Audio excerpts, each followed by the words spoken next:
Good morning জনগণ, কি অবস্থা সবার? আশা করি সবাই ভালো আছেন।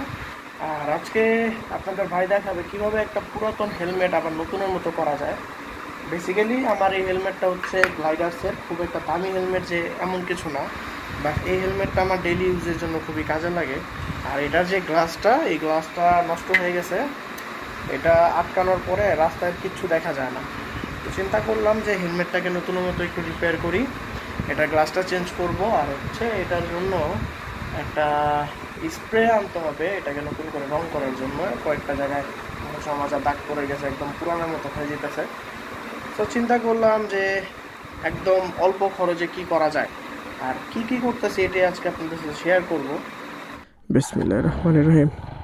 আচ্ছা, তো নতুন একটা জিনিস আমাদের বাইকে লাগানো হয়েছে, যেটা আপনাদের দেখানো হয় নাই, সেটা হচ্ছে মোবাইল মাউন্টটা। আর এই মোবাইল মাউন্টটার লাগানোর অনেক বড় একটা রহস্য আছে। রহস্য হইতেছে যে রিসেন্টলি আমি যখন শরীয়তপুর গেছিলাম, আমি আর সানি, তখন কি হয়েছে যে মানে রাস্তা একটু ভাঙাচুরার কারণে আমি রাস্তা চিনতেছিলাম না। তো যাইতে যাইতে সবার কাছ থেকে রাস্তা জিজ্ঞাসা করতে করতে যেতে হয়েছে। রাস্তায় যারে পাইছি তারই আমরা রাস্তা জিজ্ঞাসা করতে করতে গেছি যে ভাই নড়িয়া কোন দিকে, নড়িয়া কোন দিকে। দেন মানুষ আমাদের রাস্তা রাস্তা দেখায় দিছে। আর ফোন হাতে রাখার মতো সিচুয়েশন, মানে ভাল লাগে কতক্ষণ একটা ফোন হাতে রাখতে, কতক্ষণ ভাল লাগে, তাই না? এজন্য চিন্তা করলাম যে একটা মোবাইল মাউন্ট কিনবো, এরপরে মোবাইল সামনে থাকবে। আর এমনিতেও ঢাকাতে অনেকগুলি জায়গা আমি চিনি না, তো এই কারণে দেখা গেছে যে ওই অপরিচিত জায়গাগুলিকে চেনার জন্যই গুগল ম্যাপের সাহায্য নেওয়ার জন্যই এই মোবাইল মাউন্টটা ইনস্টল করা।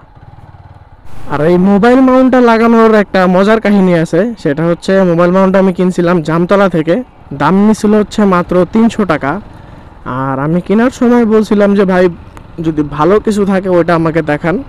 বলছে যে ভাই এটাই কোয়ালিটিফুল, এটাই নিয়ে যান।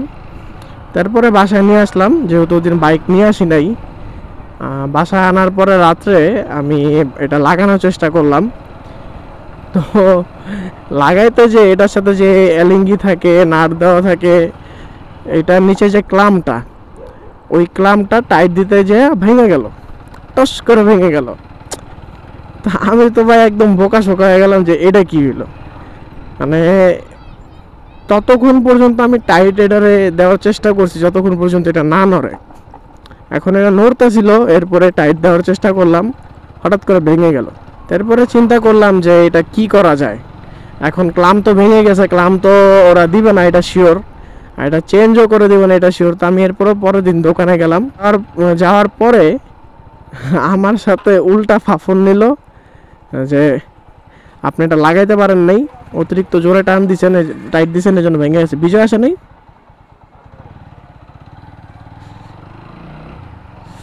আচ্ছা, তো যার কারণে আমি আর এটা চেঞ্জ করতে পারিনি। এখন প্রশ্ন হইতেছে যে এটা চেঞ্জ না করে লাগাইলাম কিভাবে। লাগানোর যে বিষয়টা, এটা শুনলে আপনারা হাসবেন। আসলে আপনাদের ভাই অনেক জোড়াতালিতে এক্সপার্ট। আর জোড়াতালি দিতে দিতে আমরা এটার ইলেকট্রিক পাইপ পর্যন্ত চলে গেছি। মানে হচ্ছে যে ইলেকট্রিক পাইপের যে ব্যান্ড, ইলেকট্রিক পাইপের আপনার ওই যে এক ধরনের ক্লাম থাকে, যেটা আর কি পাইপ ওয়ালের সাথে অ্যাটাচ করার জন্য লাগানো হয়। তা আমরা ওই ক্লামটা কিনে এরপরে এটার উল্টা দিকে লাগাই দিছি নাট দিয়া। এটা আপনাদের দেখাবো, ওয়েট করেন, একটু দেখাইতেছি।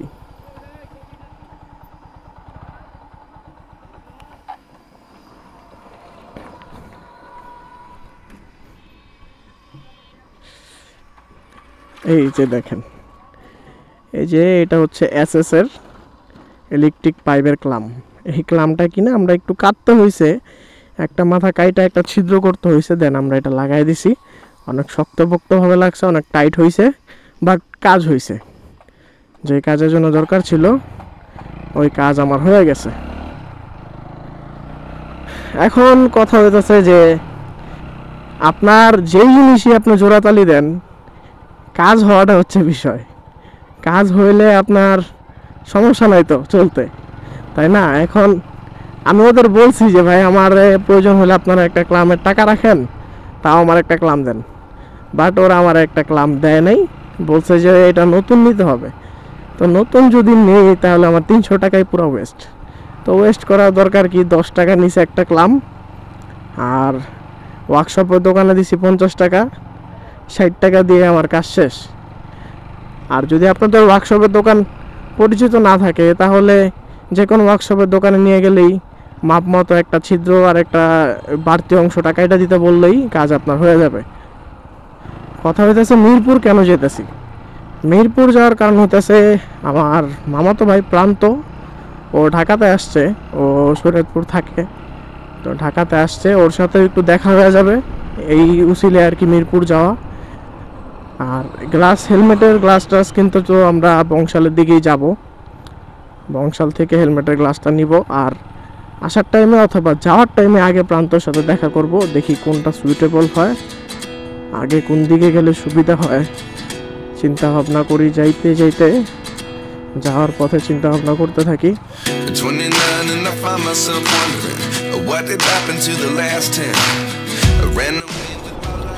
আজকের আবহাওয়াটা কিন্তু অনেক জোশ, হয়তোবা এখনো এরকম দুপুরের সময় হয় না এই কারণে, বাট ওই হিসাব করতে গেলে এখন বাজতেছে হচ্ছে 9টা 1 হওয়া সত্ত্বেও আবহাওয়া প্রচুর ঠান্ডা।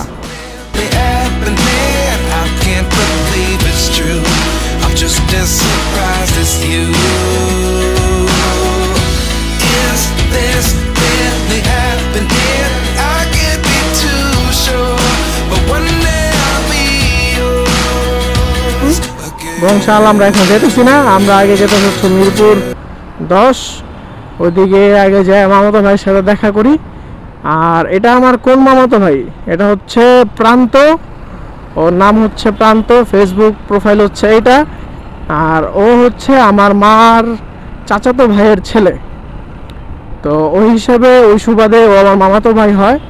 আমার কোনো চাচাতো ভাই নাই, কিন্তু মামাতো ভাই আছে অনেকগুলা, এর মধ্যে ম্যাক্সিমামই চলে গেছে দেশের বাইরে, আর দেশে আছে শুধু 2টা, একটা হচ্ছে রাকিব, একটা হচ্ছে প্রান্ত, আর বাকিগুলি ছোট, একেবারেই ছোট। প্রান্ত আর আমি অলমোস্ট সেম এজ, ও আমার থেকে একটু বড় হবে বাট কাছাকাছি বয়সের আর কি, যার কারণে প্রান্তর সাথে আমার বন্ডিংটা খুব ভালো।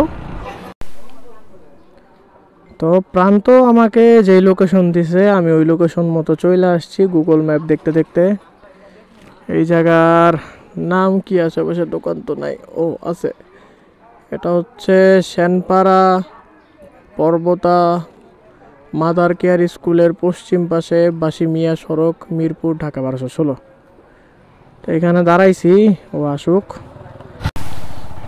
ব্যাপারটা হইতেছে আমার মামাতো ভাই আমাকে দিছে একদম ভুল লোকেশন, আমাকে যেই লোকেশন দিছে ওই জায়গা থেকে আরও 10 মিনিট দেখাইতাছে।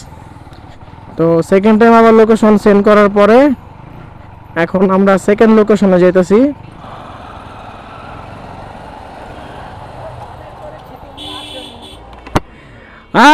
এই হচ্ছে আমার মামাতো ভাই, যারা আমার খুঁজতে খুঁজতে 2 দিন সময় লাগছে, ভুলভাল লোকেশন দিছে। আচ্ছা তুই আমার ভুল লোকেশন দিছিস কেন? এই যে দেখ, প্রথমের যে লোকেশনটা পাঠাইছস এটা যে ঢুকি, তাহলে কই দেখায়? আমি এখনো সকালে নাস্তা খাই নাই, চলো কিছু খাইতে হইব আগে। কোন দিক যাওন যায়? ওই যে পিছে দেখলাম দোকানপাট আছে। হ্যাঁ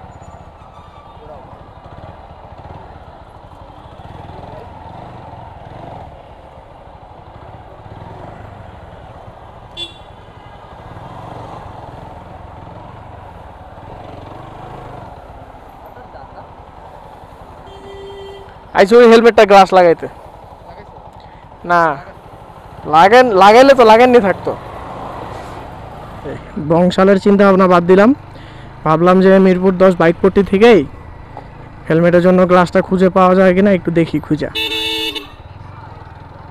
যেহেতু এদিক থেকে সামনেই আছে আর মাত্র 6 মিনিটের রাস্তা, সো ওই দিকেই যাই, ওই দিক থেকেই হেলমেটের গ্লাসটা খোঁজার চেষ্টা করি। যে চলে আসছি বাইকপট্টি, এখানে বাইকের মডিফিকেশন হয়, সব ধরনের কাজ হয়, কিন্তু হেলমেটের দোকানগুলি কোথায়?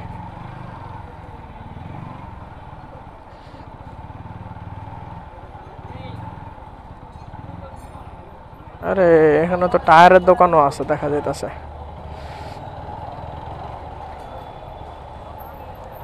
ভাই এটা গ্লাস হইব?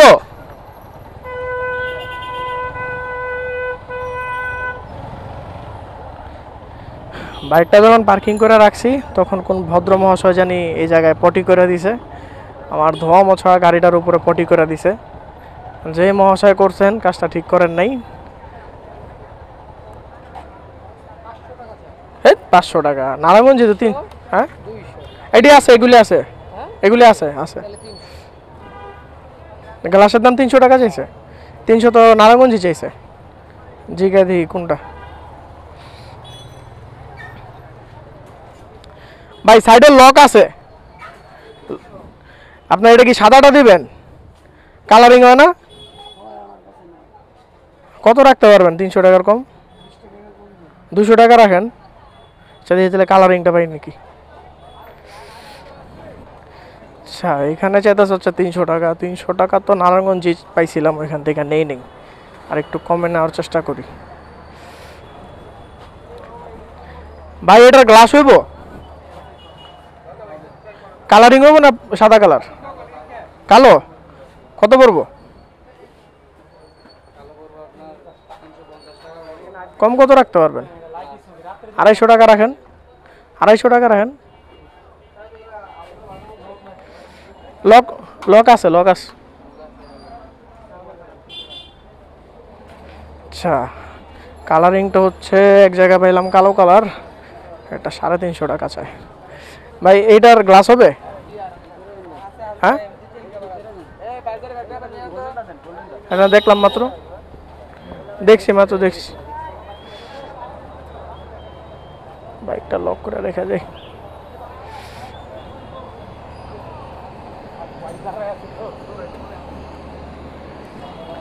ভাই এটা গ্লাস হইব?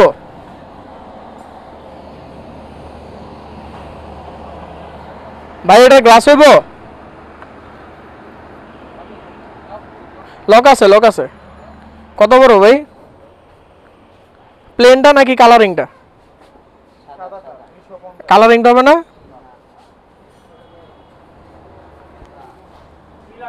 এটা গ্লাস হইব ভাই? লক আছে, লক আছে। কোনটা হইব, কালারিংটা না সাদাটা? কালারিংটা কত? কালারিংটা 200 টাকা রাখেন। আচ্ছা 250 টাকা রাখেন। না ভাই 250 টাকা রাখেন।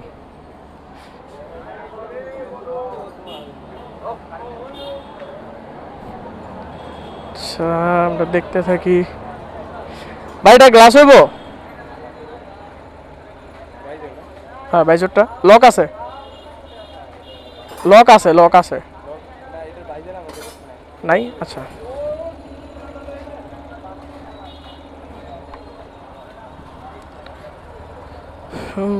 দেখি যদি কোনো জায়গায় না মিলে তাহলে কালারিংটাই নিয়ে নিব।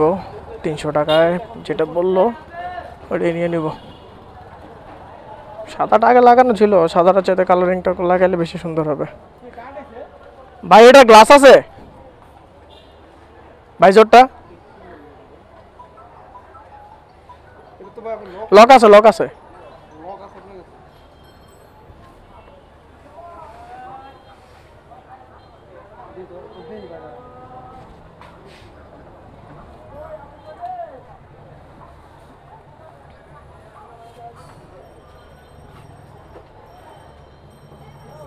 এ তো গ্লাইডার সেরি। Glider same company. এটা কি একটু ছোট দেখা যায় নাকি? কেন ভাই বড় হইলে লাগান না আবার।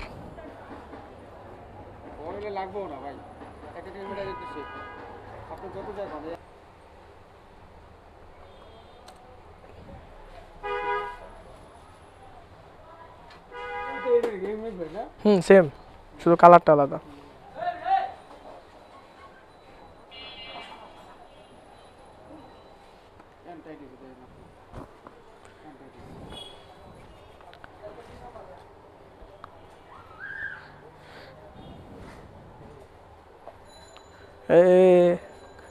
একদম পারফেক্ট আছে।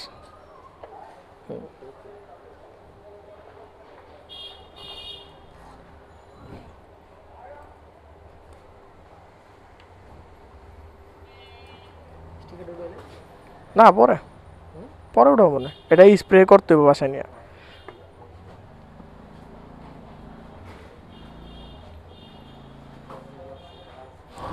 নারায়ণগঞ্জে আমি যে গ্লাসটা পাইছিলাম ওটা হচ্ছে সাদা কালার, আগেরটার মতোই, বাট এটা ব্ল্যাক। এটা দেখতে জোস লাগতেছে, কম দামি হেলমেট মনে হইতাছে না।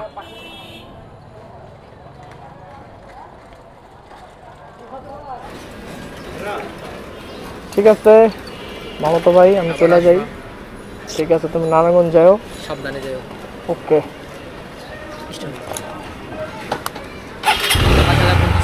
ওকে ওকে, ঠিক আছে, টাটা, আল্লাহ হাফেজ। মামাতো ভাই রে নামায় দিলাম তার গন্তব্যে, এখন আমি চলে যেতেছি আমার গন্তব্যে। তো এখন আমার গন্তব্য হচ্ছে সরাসরি বাসায়। বাসায় যে একটু রেস্ট নিব, দেন হেলমেটটাকে কিভাবে মডিফাই করি সেটা আপনাদের দেখাইতেছি। আচ্ছা, তো জনগণ, অনেক দুঃখ ভরা মন নিয়ে আপনাদের কাছে বলতে হইতাছে যে যেটার জন্য এত এফোর্ট দিলাম, এত দূরে যাইলাম, যেই জিনিসটা মানে আপনাদের দেখানোর কথা ছিল, একেবারে মানে মনে খুবই কষ্ট লাগতেছে বলতে, কিন্তু বলতে হইতাছে যে আমার যে হেলমেটটার গ্লাস লাগাইলাম মিরপুর থেকে, বাসায় আসার টাইমে সাইনবোর্ডের কোনো একটা জায়গায় আমার হেলমেটটা বাইক থেকে ছুঁইটা পড়ে গেছে। অ্যান্ড এমন একটা সিচুয়েশন ছিল, মানে আমার পিছনে তখন 2-3টা বাস ছিল, আমি রানিংয়ে ছিলাম, বাইকের স্পিড ছিল 70 থেকে 80-র মতো। তো তখন হঠাৎ করে আমার কাছে একটা সাউন্ড আসলো যে কিছু একটা পড়ছে। লুকিং গ্লাসে তাকায় দেখলাম যে হেলমেটটা গড়াগড়ি খাইতেছে। দেন আমি জাস্ট কোনো মতে সাইড নিয়ে বাইকটা থামাইছি। থামানোর বেশি না, মানে হেলমেটটা পরার 10 থেকে 15 সেকেন্ডের মধ্যে আমি আবার পিছনের দিকে গেলাম, যে হেলমেটটা খোঁজার চেষ্টা করলাম, বাট আফসোস হেলমেটটা আমি পাইলাম না। সম্ভবত হেলমেটটা কেউ নিয়ে গেছে। আমার পিছনে যেই গাড়িগুলি ছিল, কোনো বাইক অথবা বাসের হোক অথবা প্রাইভেট কারের হোক, কেউ হয়তো হেলমেটটা নিয়ে গেছে। যেই নিছেন ভাই ভালো থাকেন। আর এত এফোর্ট দিলাম এই জিনিসটার পিছনে, একটা কি বলবো ভাই, মানে আমার না চোখটা তখন পানি এসে বলছে হেলমেটটা পড়ছে। আমি জাস্ট একটা জিনিসে ভাবতেছিলাম যে ঘষা খাক যা খাক সমস্যা নেই, হেলমেটটা যাতে পাওয়া যায়। অন্তত আপনাদের দেখাইতে তো পারবো যে কিভাবে এটারে মডিফাই করলাম, কিভাবে এটাকে নতুনের মতো করলাম, যেটার জন্য কন্টেন্টটা বানানো। বাট আফসোস দেখাইতে পারলাম না। সমস্যা নাই, আপনাদের ভাই আপনাদের জন্য সেম ওই হেলমেটটা আবার কিনবে, আবার ওই গ্লাইডার্সের ম্যাট ব্ল্যাক হেলমেটটা আবার কিনবে, আর এইবার কালো গ্লাস সহ কিনবো, নতুন কিনবো ইনশাল্লাহ। তো আজকের ভিডিওটা এই পর্যন্তই। দেখার জন্য সবাইকে অনেক অনেক ধন্যবাদ। দোয়া করবেন আমার জন্য, আর নেক্সট ব্লগ দেখার জন্য আমন্ত্রণ রইল। এই ভিডিওটা ভালো লাগলে লাইক, কমেন্ট, শেয়ার দিয়ে সাবস্ক্রাইব দিয়ে পাশে থাকেন। আর প্লিজ ভাই সাবস্ক্রাইব করতে টাকা পয়সা লাগে না, করে দেন ভাই।